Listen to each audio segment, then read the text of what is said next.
एक छोटे से गांव में रामू नाम का एक व्यक्ति रहता था। वो भगवान कृष्ण का बहुत बड़ा भक्त था। वो दिन रात प्रभु की आराधना में लगा रहता। वो हर दिन मंदिर जाता, सुबह से शाम तक पूजा अर्चना करता, दिन रात भगवान की मूर्ति को देखा करता। जब मंदिर बंद हो जाता तो उसका मन तड़प जाता। वो बहुत बेचैन हो जाता और मंदिर के बाहर बैठकर मंदिर के द्वार खुलने की प्रतीक्षा करता कि कब मंदिर खुलेगा और कब मुझे अपने प्रभु के दर्शन होंगे। वो बहुत स्वाभिमानी था और अपने कर्म पर भरोसा करने वाला था। पूरे गांव में वही एक ऐसा इंसान था जिसने आज तक किसी के सामने हाथ नहीं फैलाया। वो अपनी लड़की पूनम और लड़के विजय के साथ रहता था। वो बहुत गरीब था। उसके पास कोई खेत नहीं था और वो दूसरों के खेतों में काम करके अपना घर चला रहा था। उसने और उसके बेटे ने मिलकर उसकी लड़की की शादी के लिए धन इकट्ठा कर लिया था। एक दिन उसकी बेटी की शादी तय हो जाती है।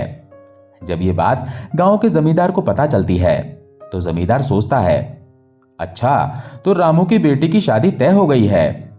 रामू बहुत ही स्वाभिमानी आदमी है। सारे गांव ने मुझसे कर्ज ले रखा है, लेकिन एक रामू ही ऐसा आदमी है जो आज तक मेरे सामने पैसे मांगने नहीं आया। उसे इस बात का बहुत घमंड है। मैं भी देखता हूं ये शादी कैसे होती है। अभी रंगा बिल्ला को बुलाता हूं। असल में रंगा और बिल्ला जो पुराने चोर थे और जमींदार के कर्ज से दबे हुए थे। ऐसा सोचकर वो रंगा और बिल्ला को बुलाकर कहता है, रंगा और बिल्ला मेरी बात ध्यान से सुनो। बोलिए मालिक। जरा पता लगाओ रामू ने उसकी बेटी की शादी के लिए जो जेवर बनवाए थे वो कहां रखे हैं। तुम दोनों जाकर उनको चुरा लो। कुछ भी करके मुझे वो जेवर चाहिए, नहीं तो तुम दोनों की खैर नहीं। जी मालिक, अभी पता करते हैं। बिना काम किए वापस मत लौटना। मैं रामू को अपने पैरों में गिड़गिड़ाते हुए देखना चाहता हूं। मालिक आप फिक्र ना करें, काम हो जाएगा। फिर रंगा बिल्ला दोनों रात को रामू के घर में डकैती के लिए चले जाते हैं और मौका मिलते ही सारे जेवर और धन चुरा लेते हैं और जमींदार के यहां पहुंचते हैं और बोलते हैं, मालिक ये लीजिए, आपका काम हमने कर दिया। यही है वो सारा धन और सारे जेवर। जमींदार सोचता है, अब मैं देखता हूं रामू लड़की की शादी कैसे करता है और मेरे पास कैसे नहीं आता। अपने आप को बहुत बड़ा स्वाभिमानी समझता है ना, अब उसे मेरे पास आना ही पड़ेगा। अगले दिन रामू को पता चलता है कि उसके घर में चोरी हो चुकी है। वो जोर जोर से चिल्ला चिल्ला कर गांव वालों के सामने बोलता है, हे मुरारी, मैंने तेरी इतनी भक्ति की और तूने मेरे साथ ये क्या किया। कल मेरी बेटी की शादी है, अब मैं लड़के वालों को क्या मुंह दिखाऊंगा। रामू का बेटा विजय कहता है, पिताजी अब जो होना था वो तो हो गया, अब आगे क्या करना है ये सोचना पड़ेगा। हम शादी तो तोड़ नहीं सकते, सारी तैयारियां हो चुकी हैं। अगर ये शादी टूटी तो हमारी पूनम की बहुत बदनामी होगी। मुझे लगता है आपको जमींदार से थोड़ा पैसा मांग लेना चाहिए जिससे हम पूनम की शादी कर सकें। हम कुछ ना कुछ करके सारा कर्जा चुका देंगे। अभी हम लोगों को सिर्फ शादी के बारे में सोचना होगा। हाँ बेटा, शायद तुम ठीक बोल रहे हो। मैं अभी जमींदार के पास जाकर कुछ पैसे कर्ज ले लेता हूं। यह कहकर रामू जमींदार के पास जाने के लिए घर से निकल जाता है। उसे देखकर जमींदार कहता है, आओ आओ रामू, कैसे आना हुआ। सुना है तुम्हारी लड़की की शादी तय हुई है। रामू ने कहा, मालिक हुई है, लेकिन एक अनर्थ हो गया। कल रात मेरे घर में चोरी हो गई। जितने भी जेवर और पैसे थे सब चोर उठाकर ले गए। अब मुझे कुछ समझ में नहीं आ रहा मैं क्या करूं। जमींदार को तो सब पता था, फिर भी वो नाटक करता हुआ बोला, अरे ये तो बहुत बुरा हुआ। तुम फिक्र मत करो। तुम बोलो यहां कैसे आना हुआ। बेचारा रामू जमींदार से कहने लगा, मालिक उसी संबंध में आपसे बात करने आया हूं। आप तो जानते हैं अब मेरे पास कुछ नहीं बचा, इसी वजह से मुझे धन की आवश्यकता है। यह सुनकर जमींदार मन में खुश होता हुआ सोचने लगा, यह हुई ना बात, अब आया ऊंट पहाड़ के नीचे। उसने रामू से कहा, मैं कर्ज तो दे दूंगा, लेकिन तुम चुकाओगे कब। तुम्हारे पास तो गिरवी रखने के लिए कुछ भी नहीं है। रामू ने जमींदार से कहा, मालिक मैं और मेरा बेटा दोनों बहुत मेहनत करेंगे, बहुत काम करेंगे और आपकी पाई पाई चुका देंगे। मुझ पर भरोसा कीजिए। ठीक है, मैं तुम्हें पैसे देता हूं। ऐसा कहकर जमींदार रामू को पैसे दे देता है और रामू पैसे लेकर चला जाता है। वो अपनी लड़की की शादी धूमधाम से करवाता है। फिर एक दिन विजय अपने पिता से बोलता है, पिताजी, शादी तो बहुत अच्छे से निपट गई, अब हमें जमींदार का कर्ज भी तो चुकाना है। इतना कहकर विजय काम ढूंढने गांव में निकल जाता है। वो पूरे गांव में काम ढूंढता है, बहुत सारी जगह जाकर पूछता है, लेकिन उसे कहीं काम नहीं मिलता। वो निराश होकर घर वापस आ जाता है और अपने पिता से कहता है, पिताजी, मैंने गांव में बहुत काम ढूंढा, लेकिन मुझे कहीं काम नहीं मिल रहा। मैं जमींदार के यहां भी गया था, लेकिन उन्होंने भी मुझे मना कर दिया। मुझे लगता है गांव में शायद मुझे काम नहीं मिलेगा। मैं शहर जाकर काम ढूंढता हूं, शायद वहां कुछ काम बच जाए। यह सुनकर रामू ने कहा, तुम सही कह रहे हो बेटा, तुम तो जानते हो मैंने आज तक कभी किसी से उधार पैसे नहीं मांगे, और पहली बार हमारे मुश्किल समय में जमींदार ने मुझ पर भरोसा करके मुझे पैसे दे दिए। जमींदार बहुत अच्छा आदमी है, हमें उसके पैसे वक्त पर लौटाने होंगे। पिताजी, आप चिंता मत कीजिए, मैं शहर जाकर कुछ ना कुछ काम जरूर ढूंढ लूंगा और जल्द से जल्द जमींदार का कर्ज लौटा दूंगा, आप निश्चिंत रहिए। इतना कहकर विजय शहर चला जाता है और कुछ दिनों के बाद पैसे कमाकर गांव में लौटता है। लौटते ही वो अपने पिताजी से कहता है, पिताजी, आपके आशीर्वाद से मुझे शहर में अच्छी नौकरी मिल गई है और अच्छी खासी रकम जमा हो गई है। ये लीजिए और जमींदार का सारा कर्जा चुका दीजिए। रामू ने विजय से कहा, विजय बेटा, ये तुमने बहुत अच्छा काम किया है। मैं दिन रात यही सोचता रहता था कि जमींदार का पैसा वक्त पर लौटा पाऊंगा या नहीं। आज तुमने खुशखबरी देकर मुझे चिंता मुक्त कर दिया। मैं अभी जाकर जमींदार का पैसा लौटा आता हूं। रामू पैसे लेकर जमींदार के यहां जाने के लिए निकल जाता है। वो जमींदार के यहां पहुंचता है और बोलता है, राधे राधे जमींदार साहब। जमींदार ने रामू को देखकर कहा, राधे राधे रामू, आओ, कैसे आना हुआ? तुम्हें और पैसों की जरूरत पड़ गई क्या? नहीं मालिक, मैं तो पुराना लिया हुआ कर्जा लौटाने आया हूं। मालिक, आपने मेरी जरूरत के समय सहायता की, मैं आपका बहुत आभारी हूं। जमींदार ने कहा, अरे वाह, बड़ी जल्दी पैसों का इंतजाम कर लिया तुमने। वो मन में सोच रहा था, अगर इसने इतनी जल्दी कर्जा चुकता कर दिया तो मुझे ब्याज बहुत कम मिलेगा। मेरा तो कर्जा देकर कोई फायदा ही नहीं हुआ। इस अनपढ़ गंवार से और पैसे निकालने होंगे। वो ऐसा सोच ही रहा था, तभी रामू बोला, मेरे बेटे ने शहर जाकर बहुत मेहनत की है, इसलिए आज मैं ये पैसे चुका पा रहा हूं। बिहारी जी की कृपा से विजय की शहर में नौकरी लगी है। जमींदार ने कहा, अच्छा, तो विजय गया था शहर पैसा कमाने। रामू, ये देखो, मैंने इस पर्ची के ऊपर अपने हस्ताक्षर करके उस पर लिख दिया है कि तुम्हारा कर्ज चुकता हो चुका है, तुम पढ़ लो। रामू हाथ जोड़कर जमींदार से कहता है, मालिक, मुझे तो पढ़ना लिखना नहीं आता, आपने बोल दिया, बस इतना काफी है। मुझे आप पर पूरा भरोसा है। तभी रामू के अनपढ़ होने का फायदा उठाते हुए जमींदार चालाकी से रामू को पानी लेने भेज देता है, और जैसे ही रामू पानी लेने अंदर जाता है, जमींदार उस पर्ची को छुपा कर रख देता है और रामू को दोबारा कर्जा दिया है ऐसा लिखकर रामू को दे देता है, और रामू वहां से चला जाता है। वहां से जाते समय रामू सोच रहा था, अच्छा हुआ, अब कोई कर्जा नहीं रहा, सब मेरे बिहारी जी की कृपा है। बेटी की शादी हो चुकी है, बेटा भी कमाने लगा है, अब सब ठीक हो गया है। अब मैं निश्चिंत होकर भगवान की भक्ति में लग सकता हूं। जय हो बांके बिहारी की। ऐसे ही कुछ दिन बीत जाते हैं, सब ठीक चल रहा होता है।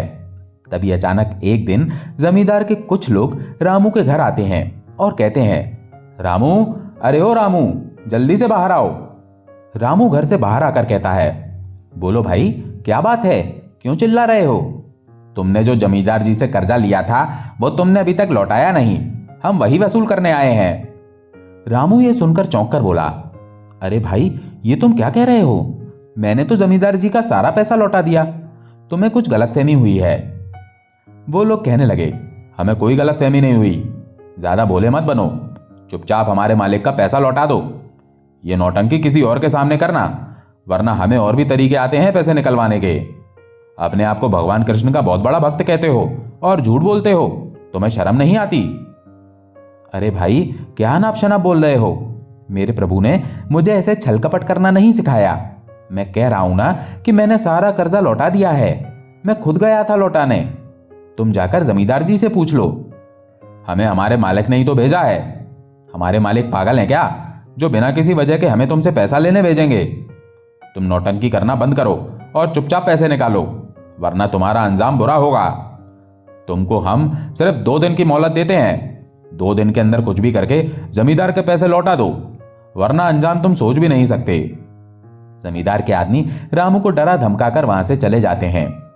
रामू बहुत परेशान हो जाता है, उसे कुछ समझ में नहीं आ रहा होता। वो दौड़ा दौड़ा जमींदार के घर पहुंचता है और बोलता है, जमींदार जी, ये क्या हो रहा है? आपके लोग मेरे घर पैसा मांगने क्यों आए थे? मैंने तो अपने हाथों से आपको सारा पैसा लौटाया था, फिर ये कैसे हो रहा है? जमींदार ने यह सुनकर रामू से कहा, रामू, ये तुम क्या कह रहे हो? पिछली बार तुम पैसा लौटाने नहीं बल्कि और पैसे मांगने आए थे, और याद करो मैंने तुम्हें और पैसा दिया था। अब बहुत दिन हो चुके हैं, मुझे मेरा सारा पैसा चाहिए, इसीलिए मैंने उन दोनों को तुम्हारे यहां पैसे मांगने भेजा था। पर तुम तो सीधा मुंह कर रहे हो कि तुम पैसे लौटा चुके हो। तुम तो बहुत ईमानदारी की बातें करते थे, क्या यही है तुम्हारी ईमानदारी? तुमको मैंने बिना कुछ गिरवी रखे पैसे दिए, ये मेरी गलती हो गई। मुझे तुम्हें पैसे देना ही नहीं चाहिए था। रामू को यह सुनकर गुस्सा आ गया। वो कहने लगा, जमींदार, तुम इतने झूठे और मक्कार इंसान निकलोगे, ये मैंने कभी सोचा नहीं था। मैं तो तुम्हें बहुत अच्छा इंसान समझता था। मैं अपने बेटे को भी उस दिन बोल रहा था कि जमींदार बहुत अच्छा आदमी है, उसने बुरे समय में हमारी मदद की है। पर अब मुझे समझ में आया कि बिना कुछ गिरवी रखे तुमने मुझे पैसा क्यों दिया था। तुमने मेरी मजबूरी का फायदा उठाया है। भगवान तुम्हें कभी माफ नहीं करेगा। याद रखना, उसके घर में देर है, अंधेर नहीं। वो इंसाफ जरूर करेंगे।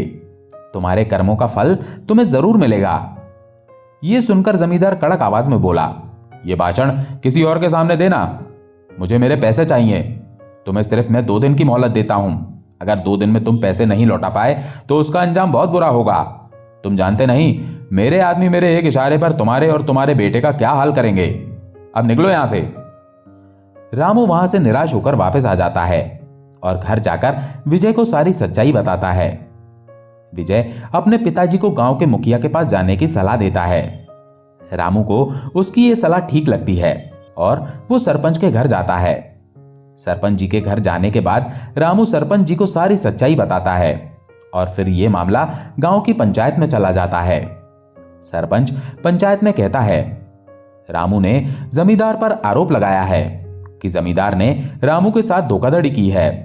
रामू का कहना है कि उसने जमींदार से अपनी बेटी की शादी के लिए कुछ पैसे लिए थे और सूद समेत वो पैसे उसने लौटा दिए हैं। जमींदार का कहना है कि रामू ने उसे पैसे नहीं लौटाए।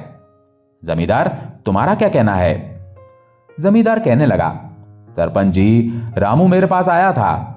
उसने कहा कि उसकी बेटी की शादी के गहने और पैसे चोरी हो गए हैं। रामू ने मुझसे पैसे मांगे।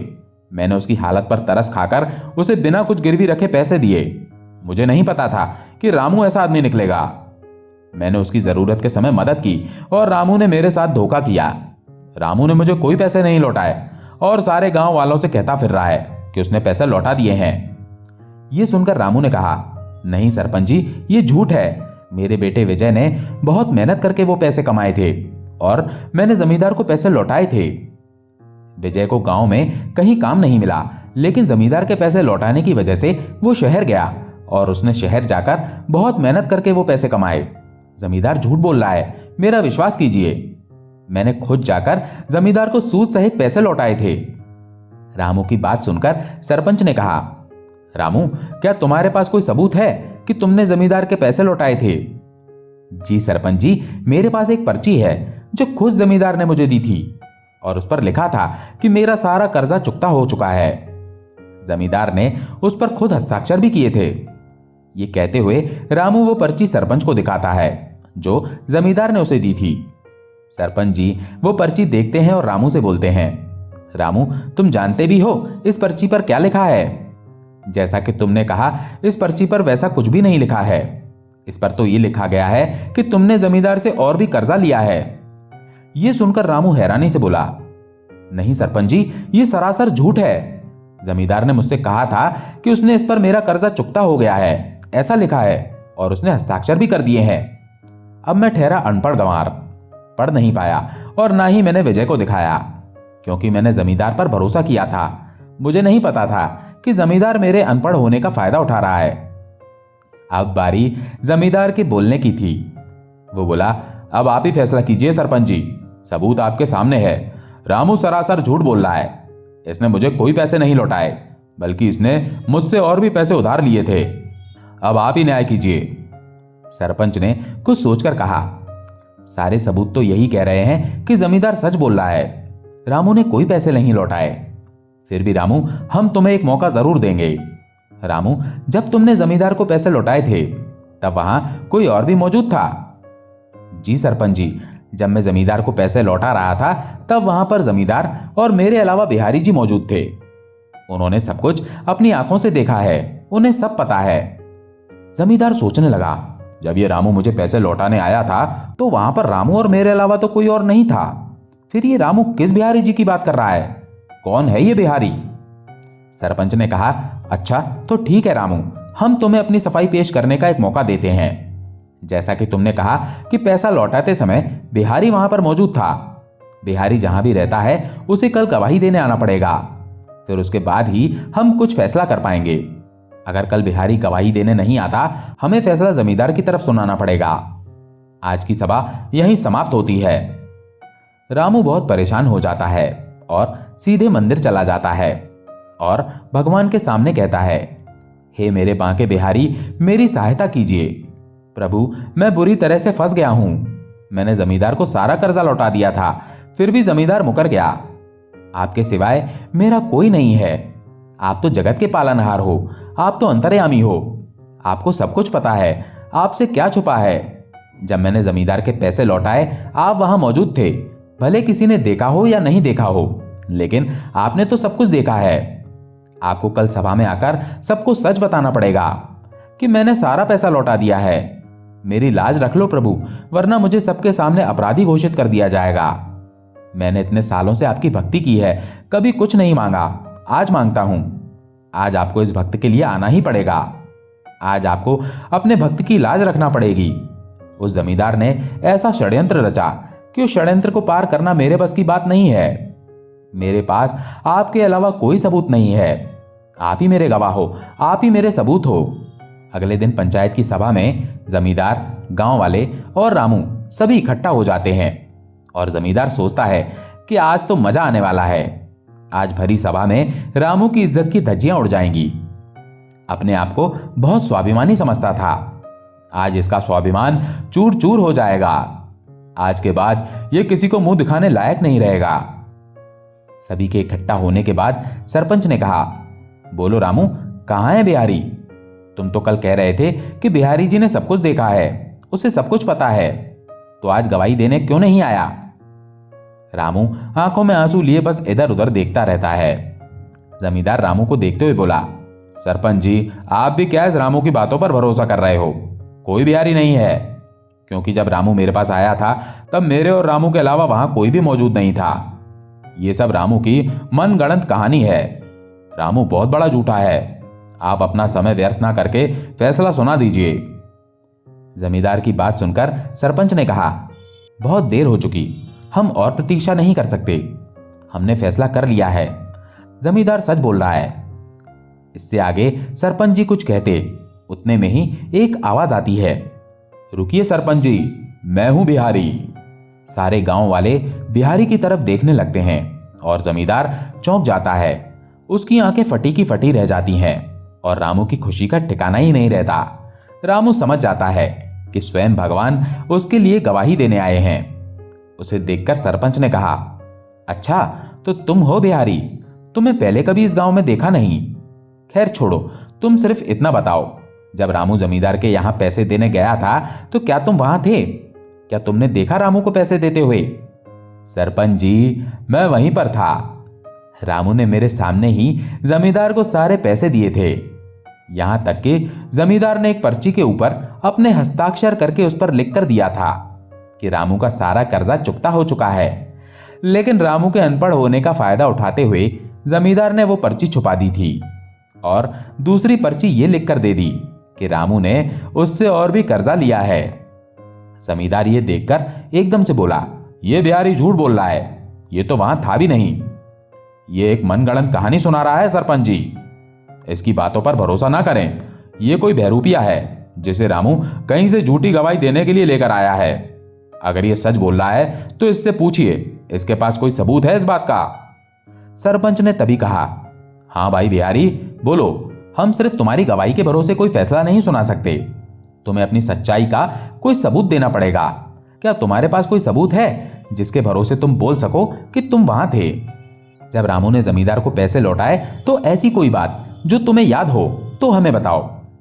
यह सुनकर बिहारी जी ने कहा, अगर आपको भरोसा नहीं है तो किसी को जमींदार के घर भेजिए और वहां रखी हुई खाते की पुस्तक में 40 नंबर के पन्ने के अंदर एक फटा हुआ पर्चा मिलेगा, जिस पर जमींदार ने खुद लिख कर दिया है कि रामू का कर्जा चुकता हो गया है, और उस पर जमींदार ने खुद हस्ताक्षर भी किए हैं। और इतना ही नहीं, रामू के घर जो चोरी हुई थी वो भी जमींदार ने ही करवाई थी और सारे जेवर चुरा लिए थे, और वो सारा चुराया हुआ धन और जेवर भी जमींदार के घर पर उसकी तिजोरी के अंदर ही रखा हुआ है। यह सुनकर जमींदार को धक्का सा लग जाता है कि यह आदमी कौन है और इसको ये सारी बातें कैसे पता चली। सरपंच अपने आदमी को जमींदार के घर भेजते हैं। चोरी वाली बात सुनकर रामू के पैरों से जमीन हिल जाती है। वो सोच में पड़ जाता है कि जमींदार कुछ ऐसा भी करवा सकता है। सारे गांव वाले आश्चर्य से और गुस्से से जमींदार की ओर देख रहे थे। थोड़ी देर बाद सरपंच द्वारा भेजा गया आदमी जेवर और पर्चा लेकर वापस लौटता है और सरपंच जी को दे देता है। वो देखकर सरपंच की भी आंखें फटी की फटी रह जाती हैं। सरपंच भी सोच में पड़ जाता है और बोलता है, ये क्या है जमींदार, तुम इतनी नीच और गिरी हुई हरकत कर सकते हो, ये हमने कभी सोचा नहीं था। इतने धनवान होने के बावजूद इतनी गिरी हुई हरकत करते हुए तुमको शर्म नहीं आई? रामू जैसे भोले आदमी पर तुमने धोखाधड़ी का इल्जाम लगा दिया और सारे गांव वालों को और पंचायत को गुमराह किया। तुम्हें शर्म आनी चाहिए। रामू अब मन में कहने लगा, हे बिहारी जी, आज तुमने यहां आकर मेरी भक्ति की लाज रख ली। आज तुम ना आते तो गांव वालों के सामने मैं झूठा साबित हो जाता और जमींदार की सच्चाई कभी किसी के सामने ना आती और कभी पता ही नहीं चल पाता कि चोरी जमींदार ने ही करवाई है। तुम्हारा लाख लाख धन्यवाद प्रभु। बिहारी जी ने सरपंच से कहा, सरपंच जी, रामू को मैं बहुत करीब से जानता हूं। इसने कभी किसी के साथ कोई छल कपट नहीं किया। वो एक निस्वार्थ और स्वाभिमान से जीने वाला व्यक्ति है। उसका स्वाभिमान ही उसके लिए सब कुछ है। उसके स्वाभिमान को ठेस पहुंचाने के लिए जमींदार ने इतनी नीच हरकत की है। सरपंच ने बिहारी जी से कहा, मैं तुम्हारा सारे गांव वालों और पंचायत की तरफ से आभारी हूं।